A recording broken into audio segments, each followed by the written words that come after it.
Hello, everybody, and welcome to the Feeling Lighter podcast. I'm Coach Tyler, and normally I'm sitting with Dr. Lisa, but today I've got a very special guest, and this guest is actually one of the coaches inside our WeShape community who teaches a lot about body acceptance. So, Taylor Ashley, welcome to the show.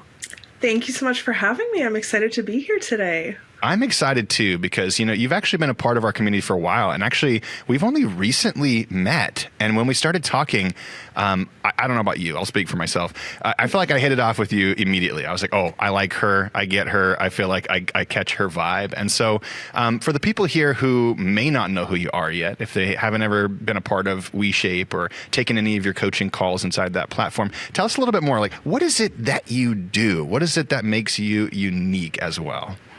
Yeah, so I will start out with my name's Taylor Ashley. I am a registered psychotherapist in Ontario, Canada, and my main areas of specialty are body image, neurodivergence, eating disorders, and body neutrality, health at every size.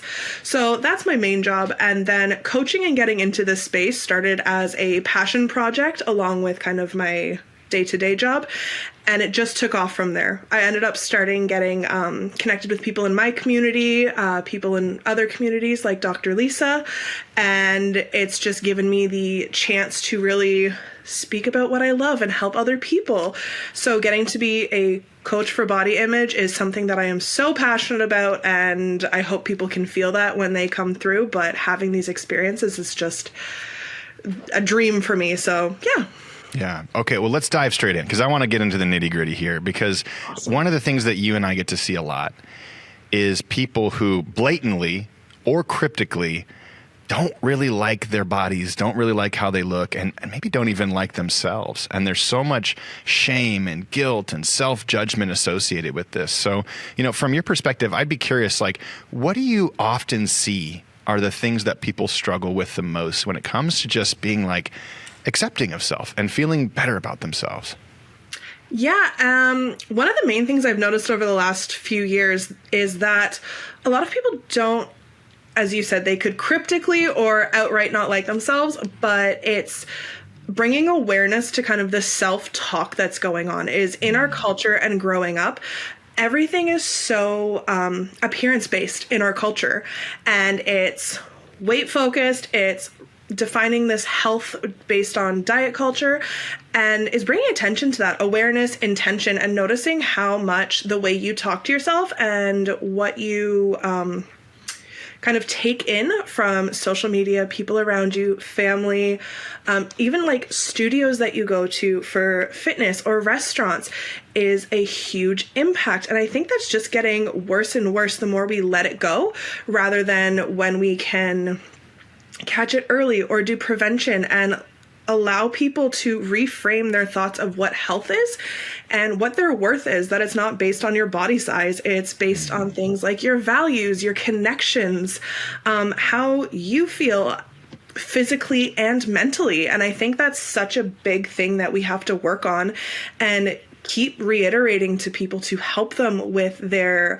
body acceptance and body neutrality. And especially in our medical system is making the idea of health at every size normalized rather than it being kind of a one-off or me searching for doctors and specialists that believe in health at every size. I've got a word that came to mind when you were saying all that. And I think this is a word that encompasses one of the poisons that cause us to not accept ourselves, and that word is comparison, right? We see things in social media, we read things, we hear things, etc., and we create so much comparison between who we are and who we think we should be, and in that comparison, we create our own suffering. And I'm curious your perspective on that because I even watch my children navigate towards comparison so naturally. It feels like it's like a part of being a human.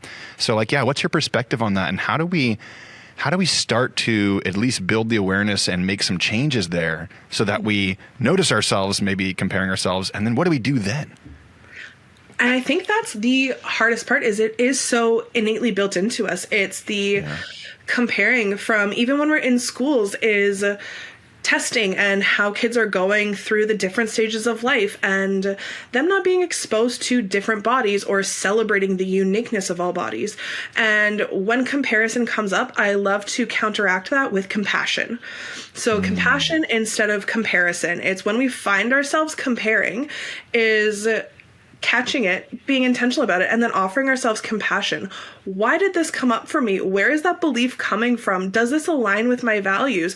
What would I like to believe instead? And that's why I practice with a lot of my clients in our coaching calls is neutralizing thoughts.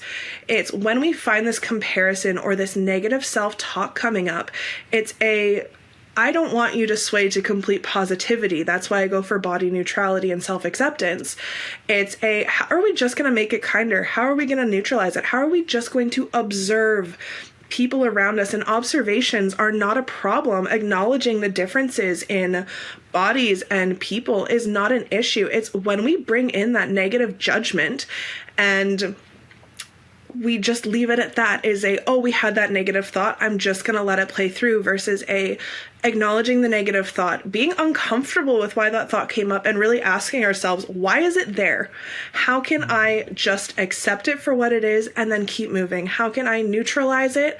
Or if you do have, affirmations or things that make you feel good, lean into those things instead. It's slowing down. And when we reach for comparison, it's provide it with compassion instead. Be curious, not judgmental. Ooh, replace comparison with self-compassion, probably compassion for others as well. I think that's such a huge win. And you brought up something for me there too, which I think is something that a lot of people maybe don't fully have the embodied experience of yet. And that is, at least this is my experience, whenever I hear like critical, judgmental, internal self-talk, I try to go, interesting. And I try to let it just go through. And I try to take a moment to be aware that I am not those thoughts and that the mind's job is to think. And I think that every time I talk to somebody and go, you don't have to believe all the thoughts you think. They're like, whoa. I thought I was all those words that chatter around in my brain, not that the brain's job is to chatter around words and I'm the one who chooses what meaning to provide those words. So I don't know if you could speak a little more on that, because I feel like most of us walk around just asleep at the wheel thinking that these thoughts are us. Exactly. And a big concept that I love to tell everybody is this idea of first thought, second thought. So your first thought is your conditioned automatic thought. Your second thought is what you choose, what you decide. And that is the thought that is more important than the, whirl of these thoughts coming through. So when we feel, shame of our first thought, or all of a sudden we're like, oh, why would I think that? I must be a horrible person. It's no, the fact that your second thought was correcting your first thought, that is who you are. That is who you are choosing. That is when you bring values forward. So as you said, it's when we can get curious with those thoughts, not judging ourselves and bringing curiosity to why are we judging other people? Why are we judging ourselves without the shame? The shame is really what we need to relieve ourselves of. It's how do we get curious, ask ourselves questions, provide compassion, and how do we get to that place where we can catch those thoughts or we can notice them. And I find that's one of the hardest parts is a lot of people come in to talk with me in both coaching and therapy, and we talk about body image and they're like, oh no, I'm really easy on myself. Like, that's really good. Like, no issues there. And then when we get talking, it's wild because I'll be like, did you know that was a pretty judgmental thought? Oh yeah, would you say that to a friend? Oh, is that something you want to embody? And all of a sudden they're like, I didn't realize how hard I was on myself. I didn't realize that was my automatic thought. And then we kind of break that down to just bringing attention to it and intentionally moving through. Observing the thoughts rather than engaging with the thoughts is another great one, because as you said, it's reminding people that they have the choice, they have the ability, they don't have to react or engage with every thought. They get to choose what thoughts take the wheel and what thoughts are just kind of in your passenger seat or in your back seat or in the trunk. I love all this. It brings up three things for me, and I want to come back to the third one in a second, which is that process of inquiry, which I think is so valuable. But, first one is this story of I just remember I was sitting in the living room with my wife and her really good friend, and we were like reading these traits of, we were doing some personality tests and reading these traits of those personalities. And mine came up and it was argumentative. And I was like, I am not argumentative. And I just had this moment where they all looked at me and we just burst out laughing because I think we think we know ourselves, but if we really pay attention, maybe the things that we think are true of ourselves aren't quite as true as we'd like, and we need to work on that self-awareness a little bit more. The other thing that I really wanted to ask you before we come over to inquiry again is you said the first thought and the second thought. Mm-hmm. And I'm curious, how do you tackle the issue of your second thought creating the opposite pole of shame than the first thought, right? So the thing I think probably everybody has had an experience of once you become aware is, oh, I walked past the mirror and I hated the way my body looked. And then I was like, no, you're being an idiot for hating the way your body looked. And then I'm like, oh my God, I'm being an idiot because I called myself an idiot. You're such a dumbass.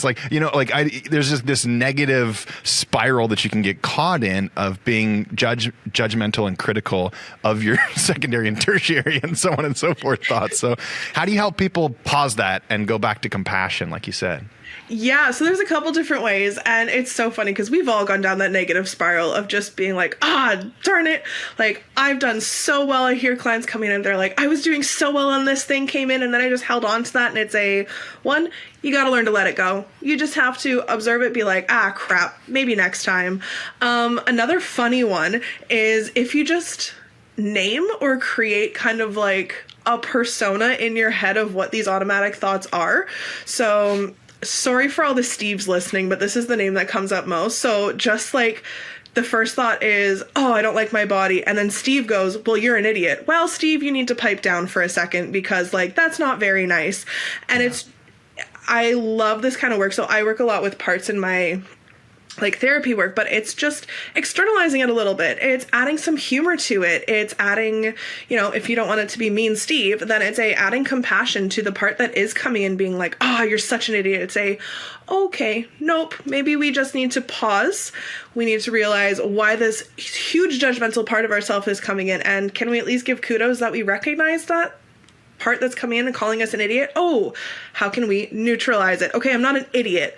I'm disappointed in myself, but I get to try again. There's 100 times a day that unfortunately you're probably going to walk by mirrors, windows, things like that. You're going to perceive yourself. It's okay, I have a chance to do the next one. And it's looking at the not perfect, good enough is good enough. And the more we tell ourselves that is the less pressure we put on ourselves. And I think really noticing where the shame is coming from, where the guilt and where the judgment is coming from is important. It's noticing the negative shame spiral and being able to say, okay, nope, that wasn't very neutral. Oh, nope, that's coming in. And this is where the practice really comes in because a lot of the times people struggle to notice that right off the bat. So it's even if you notice it once a day, even if you say it to yourself, 25 times a day and you notice the once, that's an improvement from yesterday when you weren't noticing at all, or you were letting these things go. And I think practicing giving yourself that grace and just the intentionality and the awareness building is a really great first step. Yeah, I love that. And I love the encouragement to celebrate the smallest wins. I think with WeShape, one of the things I talk a lot about is how important it is to consistently show up and take care of yourself. And yet people will do that for, a couple minutes here, a couple minutes there, and they won't count it. And they'll judge themselves for only doing I only did this little amount. And it creates negative association with self-care. And what we really want is to replace all of our self-care, all of our self-awareness, all of our growth work with positive association. So I love what you said there is when you get caught in that negative stinking thinking loop, you just have to pause for a second and go, oh, look, I noticed that I'm in a negative loop. You don't even have to like correct it. You don't have to do anything. You could just say, I noticed. What a win. What a win already. Like celebrate that. Create a positive association with awareness. And then if you can create a positive association of awareness, you go from 1 out of 100 thoughts being noticed to 10 to 20 to 50. And I don't know about you, but when I talk to people, it's like somewhere around that, about half my thoughts become more aware. It becomes something that doesn't become effortful anymore. It becomes something that feels more natural. And then you start all over with, now that I'm becoming more aware, how do I take a different action or rewrite my belief or rewrite that thought? And you start all over back at 1 out of 100, and you just got to keep celebrating those little wins because that's what takes you so far. And it's amazing how many people come to me after, like, again, this takes a long time. It's come to me after 6 months or a year, and all of a sudden they go, I just realized one day that my, the effortless thought wasn't cruel. And you just see the joy in them where they don't know where the switch happened. It just happens. And you can just see them being like, oh, I didn't realize I would get here. And, slogging through it, things like that. They're like, oh, this is never going to change things. This is never going to do this. And it's just okay, it doesn't feel like that right now. Keep going. Keep noticing the little things, celebrating the smallest things because they're actually huge things. And it's noticing the 1 to 2 minutes that you put into, self-care or taking care of yourself. It's also noticing the things that aren't the traditional kind of movement or activity and celebrating those things too. Like vacuuming is such a hard workout. And like, I don't know about you, but I sweat after vacuuming all of my stairs and moving around the house. And it's bringing attention to those things and your body's ability, because then that also goes into your narrative of I can't do this, this, and this.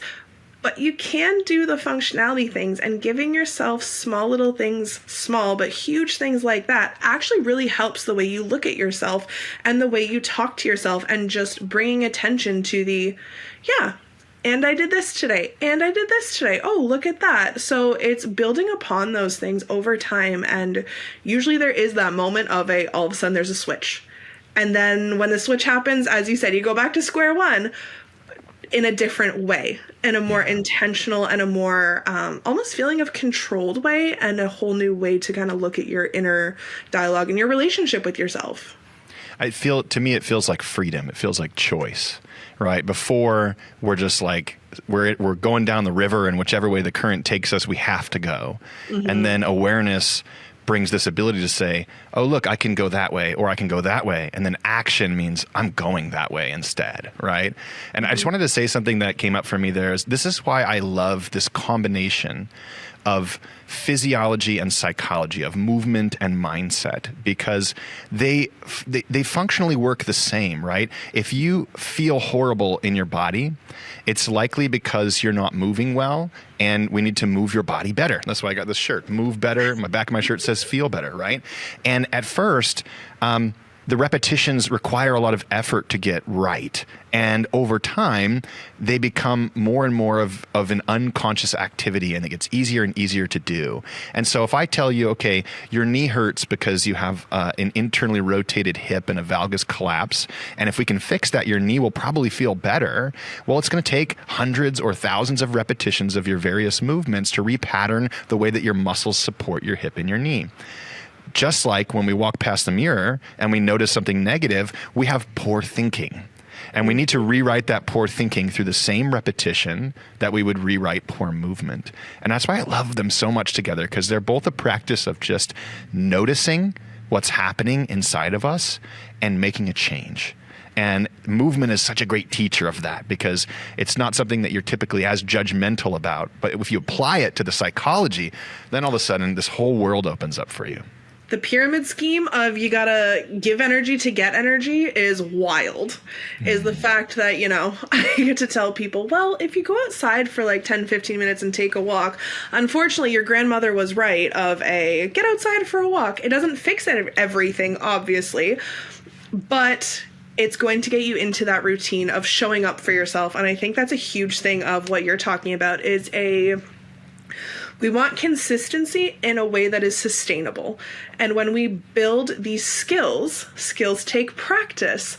And I think that's where a lot of people get really hard on themselves, because they're like, oh, I have to show up every day. I have to be consistent. If I'm not consistent, or if I fall off the wagon, obviously I can't do it. No, you don't throw someone into the deep end of the pool and expect them to, get it right away. You got to take steps to work up to that. And consistency is practice. It's changing your inner thoughts is practice. I talk about this in my coaching calls. It's the chemicals in your brain that are associated with activity and helping with anxiety, depression, the way we think about ourselves. Does take a lot of practice of rewiring. And rewiring. Yeah. So many words. Rewiring the brain and the things that we have been taught to believe our entire lives, or have just kind of gone into unconsciously believing. And I think that's where people need to realize is that skills take practice.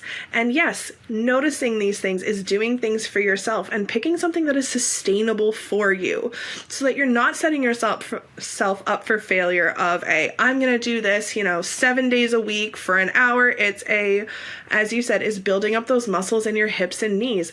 That is fantastic, because the longevity of it, the sustainability, you having a purpose outside of changing your body aesthetically and changing your muscles and your structure. And that is going to go into you talking better about yourself, you feeling better about yourself, you having more freedom, both mentally and physically. And I think that's the goal for all of us, is to feel in control, is to have that autonomy and it not be, stomped on by something that's telling us this is who you should be.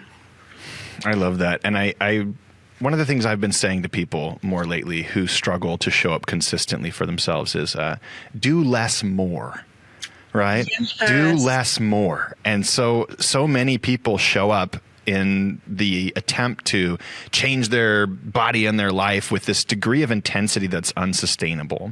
Mm-hmm. And they compare themselves, going back to comparison, against other people who are able to operate at that intensity after decades of forming solid habits, right? And then what happens? Crash and burn, fail, too much, too fast. And I'm like, if you just do like 10 minutes, a few days a week, and you celebrate the crap out of that, you know what'll happen if you can do that for 6 months? You're going to build a really strong foundation. You're going to build really strong habits. And then if you want to do more, then you can do more, right? But doing less more, you have the choice, right? And you're not going to crash and burn along the way. I think the biggest thing is people giving themselves permission to celebrate the little pieces like we had already talked about. The other thing I wanted to say real quick was I'm so happy that you're using the word skill when it comes to both psychology and physiology. My first mentor said something to me that always left me so just like, wow, that's such a different way of thinking about movement. He said strength is a skill. He was a strength coach. And it was not about how much intensity you could provide or this mindset. Like that stuff is important, but it was about the skill. It was about practicing the movement. And that's why at WeShape, we try to reframe somebody's mindset from, I'm going to go do exercise, or I'm going to go to work out hard, to I'm going to go practice movement. Because now there's no expectation of intensity. There's expectation of presence. Right? Mm-hmm. And that's what I really want. I want somebody to have an expectation of carving out time to be present with themselves and to feel how their body feels and to connect with themselves more meaningfully. And if they can do that, then they typically feel good. And if they feel good, they want to do it more. And that's what we want. We want that feel-good loop to happen over and over again, right?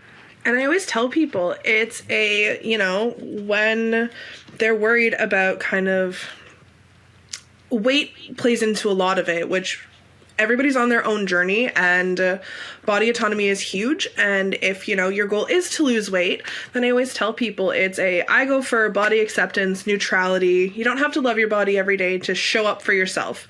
But the fact is even if you are trying to lose weight, or on the other side, if you're just trying to focus on functionality of your body, it's the more consistently you show up for yourself in areas of your life, the better you are going to take care of yourself and your body. The better you are going to feel mentally, the better social connections you're going to have, the better you are going to perform everywhere.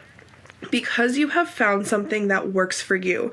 And the only way to do this is to find something that is sustainable and practice. But finding your why is really important. And if it comes from a place of caring for yourself rather than a place of shame, that is going to set you up for long-term success.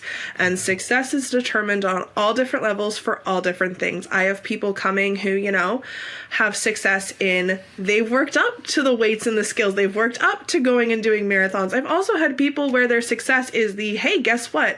When I go for a 15-minute walk every day, I have found such an improvement in my anxiety and depression. I can tune into my body and feel better. And I think that's another thing that's really, really important in all of this is once we're able to think about our body and perform in our body and kind of just show up, is we also start paying attention to body cues. So when it's the do less, more, that's fantastic because then you can do something, feel how your body and your brain feel after it. I always tell people try different activities, rate your mood before and after, see if it's something that you enjoy. If it's not, stop, pick something else, find what works for you that you are actually, enthusiastic about. Or even if it's something where you're like, this movement for my hip and knee doesn't feel good, I should stop it. Okay, but is your goal to improve the strength in your hip and knee? Is it to realign it? That's your new why. Self-care doesn't always feel great, but it shouldn't come from a place of shame.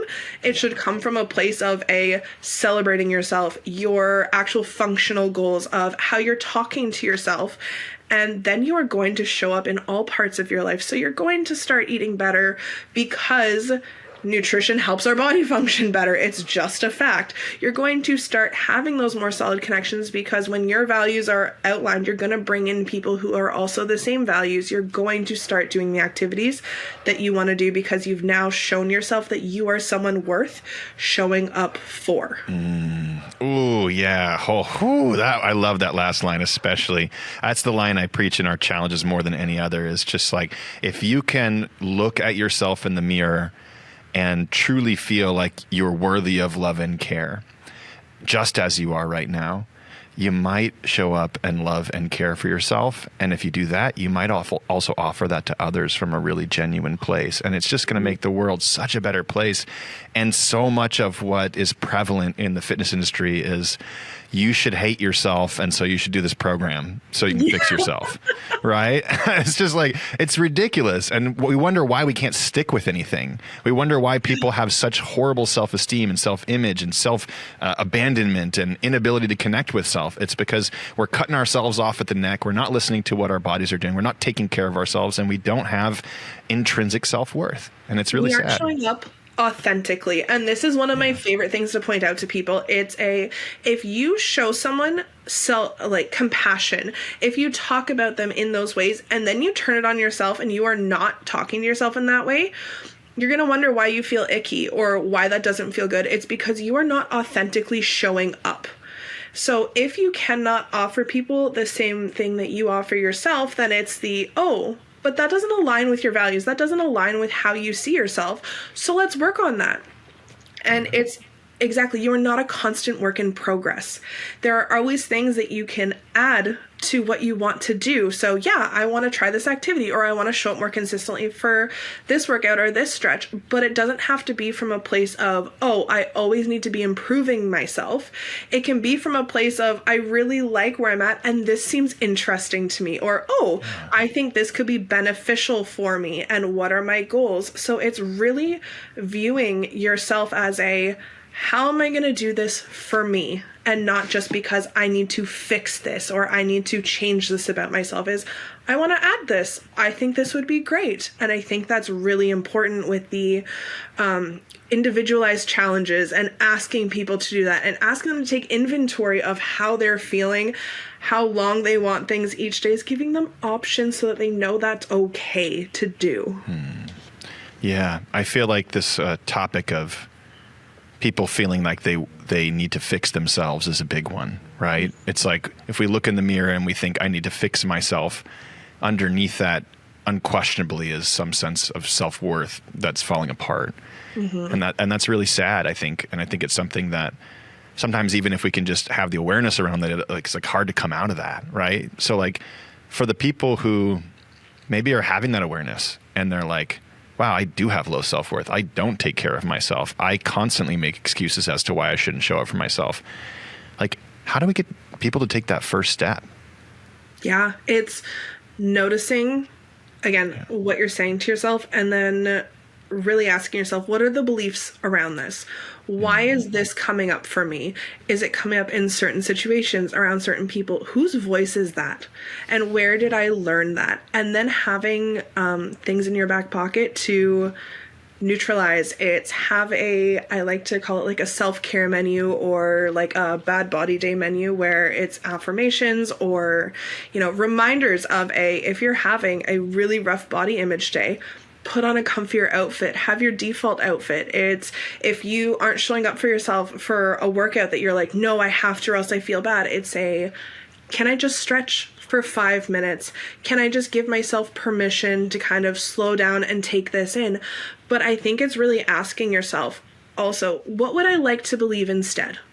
What would I tell myself? What would I tell a friend who's telling me this same thing? How am I going to show up for me? Not in a way that I think I should, but in a way that actually serves a purpose to me and actually tunes into what I would like. And I think that's a really great exercise for people to just start, is where is this coming from?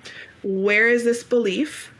What can I do for myself? And what would I like to believe instead? And how can I take the smallest possible step to get to that place? And again, celebrating the small steps, figuring out what that looks like for you. I always tell people, break it into the smallest possible thing. If that's just neutralizing, if that's just saying, oh, I saw it, move on. If that's just giving yourself permission to have, a rough day, totally fine. Finding that small step for you and then working up for that, because it's completely individualized. What other people might work for other people might not work for you, and that's okay. We're jumping into that question I was going to bring back about inquiry, right? And I hear you kind of going through a process that I was super lucky to learn a while ago from Byron Katie, which is questioning your thoughts and then asking that question of like, is this true? And what's interesting is if we ask that question of like, is this thought true? 9 times out of 10, we might try to justify its truth. But, if we keep asking it and really examining it, we might be like, no, that's not a true thought. That's an opinion. And then you have kind of a couple routes here. You can either let it go, which I do want to touch on here in just a sec, or we can do that process of inquiry, which is like, where is this coming from? And I have done a lot of inquiry work in the last decade, and it's quite surprising sometimes when you notice yourself having an action or a belief or a thought that repeats, and then you inquire and you're like, oh, this one situation that happened, whatever it was 25 years ago, was the thing that installed that belief in my mind, and it wasn't my belief, it was someone else's. And I just grabbed onto it, attached to it, and it became how I operate in the world. And if I really think about that, I don't even believe that. I don't value any of the aspects of what that belief represents. And I want to believe this instead. And doesn't mean your beliefs are going to change overnight. You're probably going to get sucked back into that loop because you've done that repetition tens of thousands of times. But as we do more of the repetition that you want to have, if you take the time to identify it and then do more of those repetitions, eventually that does become your new belief. And if it does, then it becomes the new way that you express yourself in your life. And I think that makes a huge impact on people's lives. That's the moment you were talking about where a year, 2 years go by and they go, oh my God, I walked past the mirror and I appreciated myself. And I never noticed that I didn't notice the change, right? Mm-hmm. Another great thing is thoughts versus feelings. Yeah. Is this a thought or is this a feeling? When we can name feelings, it's name it to tame it. It's so corny, but it's true. If we can identify the feeling that's coming up, we are more able to attend to ourselves for that feeling. We generally know how to attend to someone who is sad or angry or down or feeling hurt or feeling judged. And if we can be like, oh, that's a thought. what is the feeling behind the thought? I'm feeling inadequate. I am feeling, disappointed. Then we can take care of that feeling. And that's a different way to think about these things and really attune to what's going on in our body, in our brain, how it's not aligning, or where is that coming from? Do you know other times that you felt this way? And that's why this has created your belief. And it's just taking care of your feelings and emotions in that moment will actually really, really help you identify, how do I neutralize it, or how do I take care of myself? Because then it's not giving the thought power, it's noticing that that's a thought. Now I'm going to take care of the person here and what we're doing. So that's another way to do that. Yeah, I love this conversation so much because there's so much simplicity in this, and yet it's so challenging, and it takes so much time to be able to implement. So innate, and when I tell these things to people, is they look at me and they're like, I need something more. And I'm like, let's start with the basics. Yeah. It's what feels like it should be automatic or things that we should think of. It's really difficult. And there's a reason that I bring it up. And there's a reason that there is structure around this, because what should be natural isn't for us. And giving ourselves that credit of this isn't a me problem. There's a reason these structures are here. There's a reason we're having this conversation, because for better or worse, you're not alone.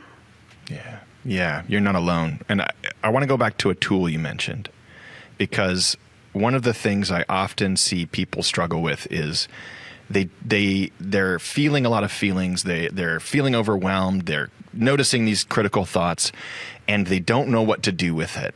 Maybe they try inquiry. Maybe it makes it feel worse for a moment of time. And I think that this concept of having a self-care menu, like writing that stuff down when you're more clear-headed, when you are in a better space, a more joyful space about the things that you love to do to take care of yourself.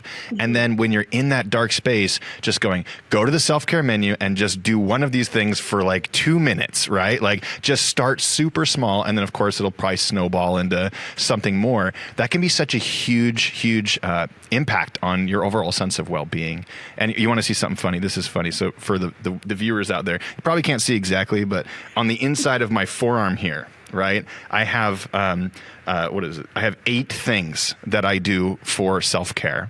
And so if I'm ever frustrated, if I'm ever meditating with my palms up, I look down at my arm and I literally tattooed the self-care things that bring me the greatest sense of self and self-care and joy and happiness, so that I never forget them. So that's how important this is like having it right in front of your face, ready to go, and going, you know what? I am dysregulated right now. I need to eat some really quality food. I need to go breathe. I need to have some gratitude. I need to ask what they were. Yeah. It's gratitude. It's breathing. It's mindfulness, so awareness. It's eating good food. It's sleeping. It's feeling and noticing my feelings, and it's doing some strength and flexibility work. And those are the things that really tend to change my day if I am having a hard day. So. You've got me beat, because I was about to say I created a self-care coping menu and I laminated it and put it on my fridge. But man, you have a tattoo of it, so maybe I need to step up my game. Yeah, well, I got some great artists, so maybe you come out here, we can work through that. Perfect. Yeah, that sounds amazing. But that's one of the things. Exactly. I tell people, anything that has ever helped you in any situation, put it down on the list. Whether it helped you 1 out of 100 times, maybe it'll help you again. Just put it down there, or something that you want to try, or something that you want, you find interesting, even if it seems silly. One of my colleagues told me about this adult sock that you hop in, and it just compresses you a little bit, and people just hop in it, and it's just like an adult swaddle. It's like a hug. Exactly. And I was like, that's hilarious. So yeah, anything like that. It's write it down, practice it, and also just pay attention to things that you do outside of being sad. Because if you only ever do these things when you're like super down and out, then you're going to associate them with being super down and out. But if they're things that you genuinely enjoy or want to try, put them down, implement it every so often. And then it's also make sure it is readily accessible, and get creative with it. It's have that at your that's what you grab to when you're feeling down. And also, don't expect these things to completely change you from a down to an up. Yeah. It's if we can neutralize it, if it's something that can just keep your mind busy for a little bit, or just make you feel a little bit less alone or safe or comfortable, that's what we're aiming for. Again, not this idea of we're going from negative to 100% positive. These things are going to change everything. It's just can we bring it up from like a 2 to like a 4? I love Small that. wins. Small wins. They all come back in. All these concepts all come back around. And for the record, I don't recommend the tattoo route. I recommend the laminated sheet route first. Maybe just the regular sheet, and you can erase and rewrite, and then you laminate. And then after a couple of years of that, I didn't get this until about 15 years later. So, really hone down the thing. Yeah, if you're sure, for sure that this works for you, then we can go to that phase, right? I have one final question for you that I wanted to come back to. And I think that sometimes this process of noticing our thoughts and inquiring and trying to discover these parts of ourselves, we can get wrapped up in it. We can get really wrapped up in it. And we think we're solving these trauma issues that we've experienced, but we're really stuck in a hyper-vigilant loop of obsessing about these different things. And speaking from experience, I'm curious, how do you know when to let go? Yes. And that, again, is so individualized. I think there needs to be a balance. And it comes back to you're not always a work in progress. If something is really, really sticking with you and it's something that you feel like you keep ruminating on, keep coming back to, it's when you have those quiet times, that is the thing that is predominantly present. It's affecting your mood. It's affecting how you show up. That is definitely the time to talk to a therapist, talk to a friend, confide in someone. It's noticing how it's impacting you overall. And that's why being mindful, attuning to our thoughts, our feelings, behaviors, how we're showing up for ourselves, our everyday, life. I call them yellow flags when we have to check in with ourselves before the red flags. And it's the really narrowing down, where is this belief coming from?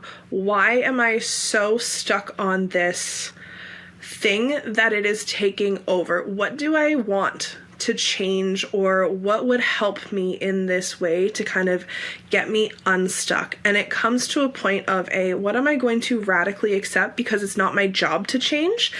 And where do I have the ability to change what I can? And I think that's a really big thing, is us noticing where our limitations are and noticing what are we going to choose to put our energy in and what do we just need to move past for our own peace. And that's where I find comes the really difficult sorting through of where do you hold on, where do you let go? And it's where do I want to spend the limited amount of energy that I have? Is this the thing that's important to me? Am I in control of this? Does this align with my values? How I'm showing up, and what do I need to do to help myself decide or even just come to peace with this thing? Yeah, I love that, because to me, my filter is this something I can and am willing to change right now, and it's my responsibility and my actions? Okay, cool. Let's work on this. And I like that right now. Right now, yeah, because if you can ruminate on it and you're not ready to change it right now, it's a waste of your time, right? Might as well go enjoy life, right? Or is this something I have no control over? Am I having expectations of others that they don't agree with my perspective on the world, right? And in that circumstance, what am I going to do? I'm going to sit here and get upset about somebody being authentic, for the rest of my life, And I think sometimes that can bring up other things and hard choices. But I think, there's a time to let go for sure. Probably more often than you think, unless you're ready to take action on it. And there's certainly a time to let go when it comes to thinking that we have a lot of influence over the circumstances outside of ourselves. And I think that's a huge part of the self-awareness and mindfulness, is that when we become more secure, when we're doing this work, when we find a community where we feel heard and seen and people supported, I feel like we are able to take a step back and decide, where do I actually need to take action, and where is it I am wasting my breath, or this doesn't feel good? Should I just take myself out of it and walk away? Knowledge is power, and sometimes that's a really big burden to carry, and it's noticing where you're going to protect your peace. And is this a place that is safe? Is this something that I really want to put my energy into? Or do I have other places where I feel supported, that align with my values, that I can have these discussions about? And I think that's a really important part of being grounded in who we are and finding those connections and outlets so that we don't feel like we need to, take on the world. Yeah, I love that. Awareness equals choice, and choice equals freedom. And I think we all want to feel a little bit more free, right? I agree. Yeah. Yeah. Well, Taylor, Ashley, this has been a wonderful conversation. I know a lot of people will benefit from it. Obviously, our WeShape members can jump on coaching calls weekly with you where you cover a lot of these topics and answer questions directly. And if not, though, where can people find you, just if they want to learn more or get more information or just hear you talk more? Yeah, absolutely. So I am on Instagram. It's Taylor Ashley Therapy on Instagram. And then I also have my website of taylorashleytherapy.com. We kept it real easy. My coaching side is Inner Terrain Coaching. Inner terrain and making sure all of that aligns, its body image, ADHD, things like that. So, those are the places you can find me. And I'd love if anybody has any questions or wants to talk further. This is, again, it started as a passion project, and now the fact that I can make it part of my everyday work and connecting through bigger companies and bigger connections just makes me so fulfilled and happy. I love that. Well, thanks for jumping on the show, and thanks for sharing your wisdom with us today. Thanks so much, Tyler.